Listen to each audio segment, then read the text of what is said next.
Hiyo, I'm Blumin-Onion, and today I will be drawing on this thick cardstock-like paper. I had originally got this because I thought it would be good for like making interacting pages in my sketchbook, but where it's only just a little bit thicker and it's not like a full cardstock, I haven't had much luck necessarily using it. So it does feel kind of smooth, so I wanna just draw some stuff on it. I have been feeling kind of burnt out when it comes to art lately. I was playing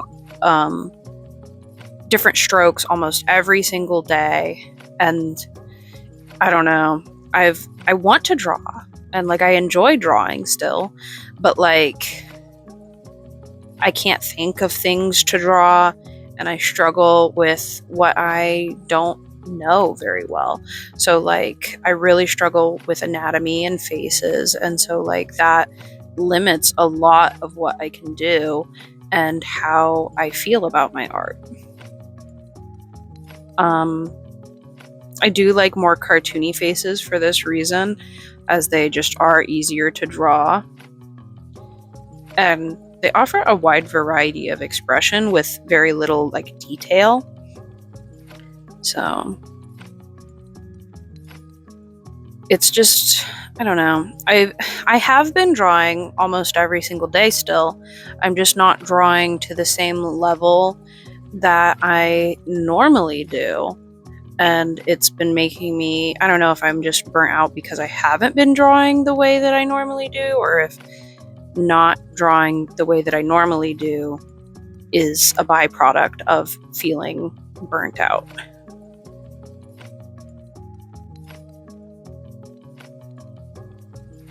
I recently played the video game Clinical Trials, so this art style is very reminiscent of the game's art style.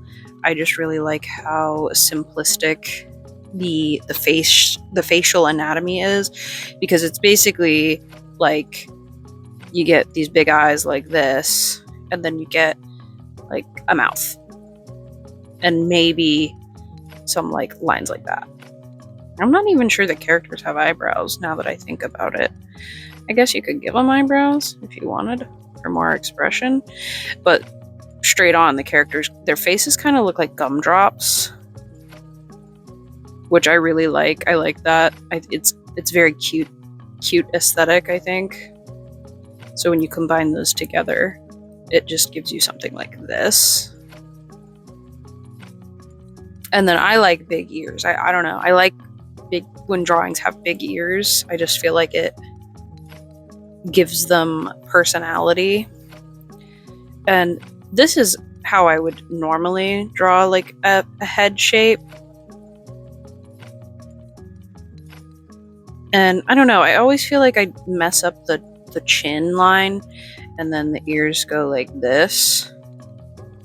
And this is just a little bit more like semi-realistic, so it makes it a little more difficult when you want to like have a really cartoony face, because it feels a little more out of place, especially with a cartoony face that like doesn't have a nose most of the time, because like if you do like no nose there, that feels really weird, but then adding a little nose makes it feel a little better. Which these characters do have noses, they just aren't visible when they are like straight on. Like when you see them like in the more detailed side profile, they have like almost like this dog anatomy, I think, where it looks like that, and their eyes like this, which is interesting, because like that's not really how noses work. Like when you look at a person, their like forehead, and then it goes in a little at their eye, and then it comes out at their cheek, and then their nose is like coming out of that, and then it goes back down before it gets to the lips, and then you have the chin. And so like it's removed this as well as this to make it straight down, as well as straightening off that, so it's more like almost like that, but more rounded, of course. So it's more like which does work, and it is a simpler style, especially like when your characters don't have defined noses normally. I do struggle with drawing noses, especially straight on. I feel like the side profiles are a little bit easier because like you have clear guidelines of where things should be visible and where things shouldn't, because like you can see the entire rim of the nose, especially if the face is lit really well from this side, because then this becomes shadow, which offsets it a lot better and gives you a lot more visibility. Versus like a nose that you're looking on straight on, you know it has a point and you know that it is protruding towards you, but you can really only see like the edge of the bottom of the nose and where the nostrils come out. So you get like that, and then you see the outer edge of the nostrils, and then you have like the nose bridge. Whereas the nose, like, it obviously has that point there, and a lot of people will like shade in this part to like emphasize that, but I always feel like it just looks like I started to draw a tree and then gave up. But there are a lot of interesting ways to draw noses for sure. And I personally like the way like triangle noses look like in drawings. Like they get across what you need to get across without, I think I put it a little higher up, but that's fine. And different noses come in different shapes. Like it gets the feeling across, but it also kind of reminds me of like a Muppet, which I think I really like, actually. Is why I like it is because it reminds me of like puppets and simplified anatomy. So like if I were to draw like puppet-esque eyes with a triangle nose, and then I should draw the people to match that one. And then I draw a line as a mouth instead. And the face comes up like that. Like, you can't tell me that's not a puppet. Big square eyebrows too, if we're gonna simplify stuff. I think doing stuff like this where you like try to draw in different styles and like take things that you like and kind of apply them to other faces can be helpful when you're feeling like you don't know what to draw or you don't feel like you have the motivation to draw. Because like doing this, although I haven't really drawn much and it hasn't been anything like masterful or groundbreaking, it is like warming me up and letting me feel creative. And I actually kind of like how this nose turned out, which, like I said, I do struggle more with the forward-facing noses rather than the 3/4 nose, because I just feel like it's more intuitive to me. And it could just be that I need to study more noses. I feel like the more you shade, the better noses look overall. But like when you're just doing simple doodles, you don't want to spend a whole bunch of time rendering out the nose just so that it makes sense on the face. So like doing simple things like that can help. But even that looks weird if you intend the character to be facing forwards. It makes the nose look like it's bent this way, which like some characters do have that nose. But as you can see, when I did this face, I automatically made it a 3/4 view just because that was how I drew the chin, and then the nose fit well. But like if you draw a face that is supposed to be straight on, let's do like an anime style eye. I've been doing a lot of the big old circly eyes.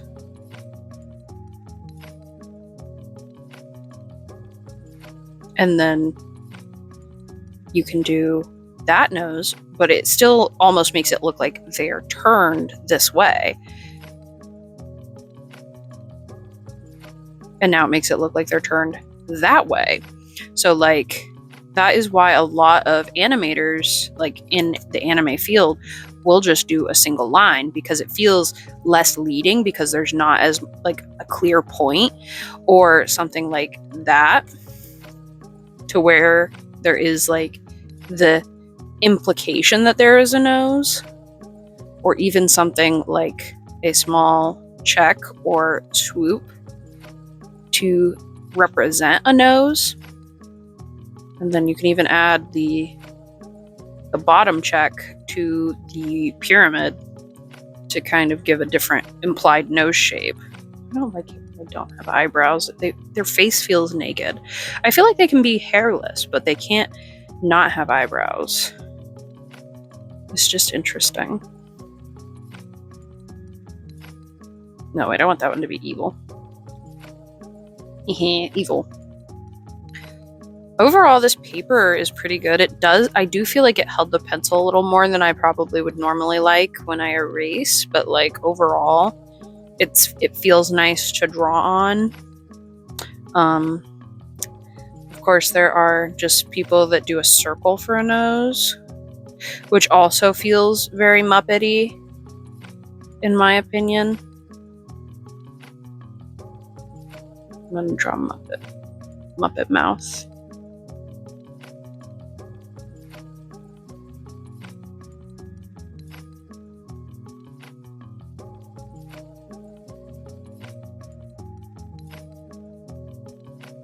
And that would be shaded.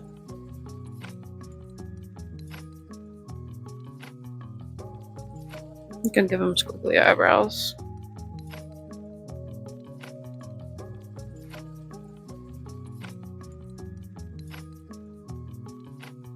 And then also, depending on like what species or like type of character you have, there's also cat noses, which can be drawn. Oh, that one was a little funky.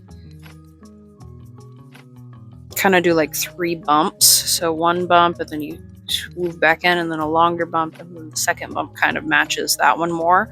Or of course, the classic triangle. Some people will do like an inverted triangle, which I think is interesting. Well, I guess depending on how you view the triangle, it's inverted this way or this way. I just think I struggle with drawing faces that I feel happy with, and so I feel less willing and open to drawing characters that I like, or, you know, IPs that I am interested in, or comic ideas that I have, because I don't feel confident enough in my skills to feel like I can execute it. And the thing about art is that if you don't practice, you don't get good. So you have to draw bad faces and ugly faces and weirdly proportioned faces before you can learn what makes a face look good, what makes a face look right. What do you personally like when drawing a face? What do you personally dislike when drawing a face? And doing those, like drawing those and being bad at it and persevering and continuing to do it, is what gives you the ability to learn, to find not only your own style, but how drawing things works for you. Let's give him some spiky little bangs. Like, overall, I don't think I'm the worst at drawing faces, but when I look at other people's art and I see how good they are at drawing things, it discourages me quite a bit from being comfortable and confident in doing what I would like to do, especially if I can only draw faces that I feel comfortable at a 3/4 versus like a straight on that I have less practice or knowledge of doing, which I know it's like a trope that artists love to draw heads at the 3/4 angle, and it's a trope for a reason. It's because that is where the figures are the most clear cut, and things can look a little more like be a little more off and still look okay, versus like straight on where you can see everything and it becomes more apparent when things aren't on center, or one thing is up higher, or one thing is slightly bigger. Practice is important, but also being able to practice is difficult because you can get in your own head about, oh, well, I'm already not very good, so if I just keep practicing and doing what I'm doing, I'm just going to reinforce those bad habits. But you're way more likely to stagnate and not gain any progress if you only practice when you feel like you're learning something. But every time you draw and you pick up a pencil, you're learning how to maneuver the pencil better. You're learning how you like to draw things. You're learning how your line weight feels versus how the line thickness feels. Because, like, they say drawing straight lines that are one stroke look and feel a lot more confident than if you were to, like, very loosely feather and kind of try and follow that same guidance, because you can see that it doesn't seem like you know where you want the line to go, and it doesn't seem like you are confident in where that line should be, and so your line looks a lot worse versus when you have confidence and follow through. So, like, these lines are fine for sketching, but like when you draw a circle, this circle is a lot more confident than this circle. Even if this circle is not as good as this one has a confidence. And it's not just because the line is darker, it's because it's a singular line with no overlap, no scratchiness to it, versus like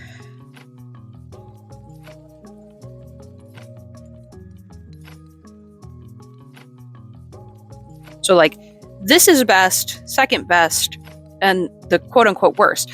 But if you enjoy drawing like that, it won't hurt you to keep drawing like that. Yes, it might physically hurt your wrist if you keep going back and forth just to make a single line, when you can do that same thing with 1 or 2 strokes.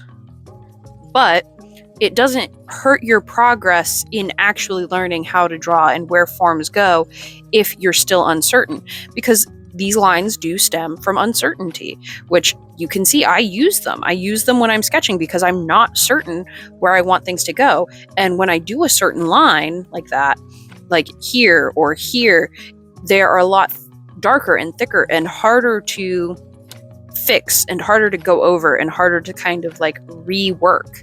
But these lines, these two, are good for reworking. They're good for getting figured out where you want things to be. So I think I want to start practicing on here and filming it and posting it, not only for you guys, but also for me to hold myself accountable, because I have wanted to practice drawing heads and practice drawing anatomy, and here and there I do, but I think it needs to be something that I am consistently doing to understand and learn how the shapes work and how I can understand the forms better. And that's what you do with every element of drawing. If you want to draw hands, if you want to draw feet, you have to look at images of feet. You have to look at breakdowns of the way that image works, and then you have to try and execute it on your own. Because if you never try and you're just looking, or if you are just waiting until you feel like you can draw better, then you're not actually making any progress, and that's it. You're sitting and you're waiting. And I feel like even though I have been drawing every day, where I haven't been studying, I am wasting, I don't want to say I'm wasting my time, because I am drawing things I enjoy, but I'm wasting the potential I have to draw more, because the fear of not drawing faces or bodies good enough is holding me back from doing things that I would find interesting, or that I do find interesting. And I do think that a couple of years ago, I probably couldn't have drawn faces like this just from memory while just spitballing.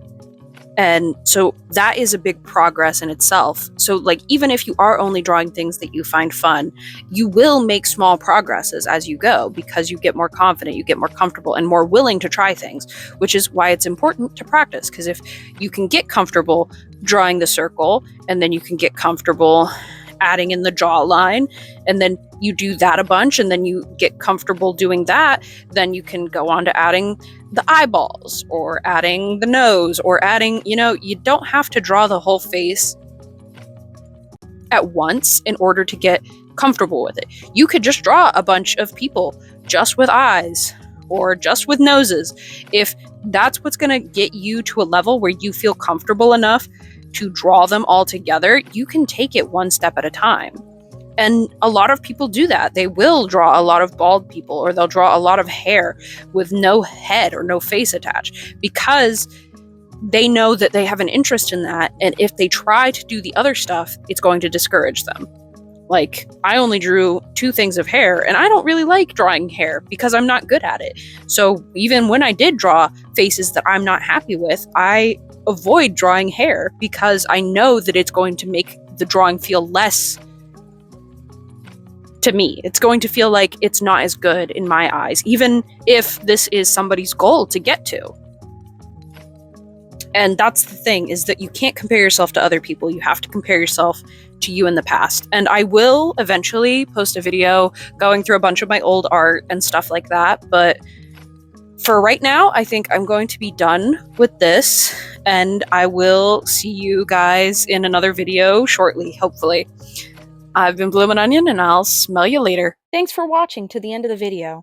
If you haven't already, don't forget to like, subscribe, and hit that notification bell so you never miss an upload. If you want to watch more, check out the videos on screen. And if you can't get enough of me, I'm Blumin-Onion on all other platforms. If you'd like to see your art featured at the end of my video, please send it to me in an email and where you'd like to be credited.